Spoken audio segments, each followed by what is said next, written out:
ចាប់ផ្ដើមលែងហ៊ានមើលបងចង់កុំបងខំ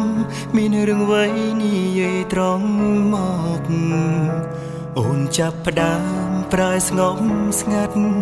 មិនដូចគ្រាកន្លងបងអាចស្មានដឹងថាអូនបំរុងចាំងចេញទោះយ៉ាងណាជុំរើសនោះគឺអូនអ្នកជ្រើសត្រូវឬខំដឹងច្បាស់បងគ្មានសិទ្ធសមរេចបើអូនយល់ពីអារម្មណ៍បងពេលនេះតែបន្តិចអូនប្រកាសជាដឹងបងឈឺចាប់ក៏មរិតណា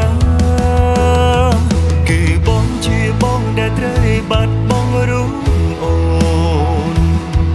នឹងអនុសាកន្លងក្បែរបានត្រឹមនេះជាប់ក្នុងសូបណ្ដាលអូនសន្យាអ្នកណាកុំដកបងពេលនេះ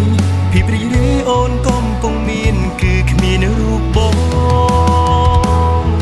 គឺបងជាបងដែលត្រូវឈឺចាប់រីរៃ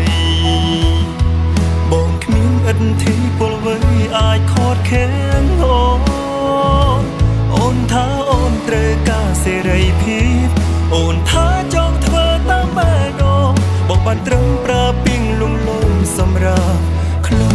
នឯង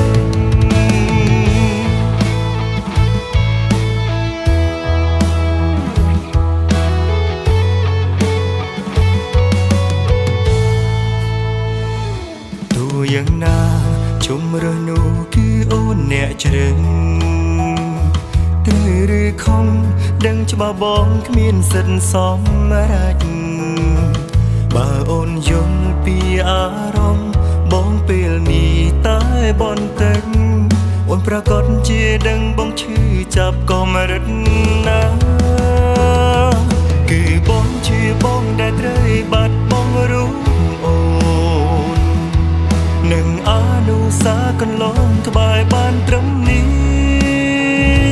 ជាប់ក្នុងសូបណ្ដាលអូនសន្យាអ្នកណាកុំដកបងពេលនេះភាពរីករាយអូនកំពុងមានគឺគ្មានរូបបងគឺបងជាបងដែលត្រូវឈឺចាប់រីរៃបងគ្មានឥទ្ធិពលអ្វីអាចខកខាន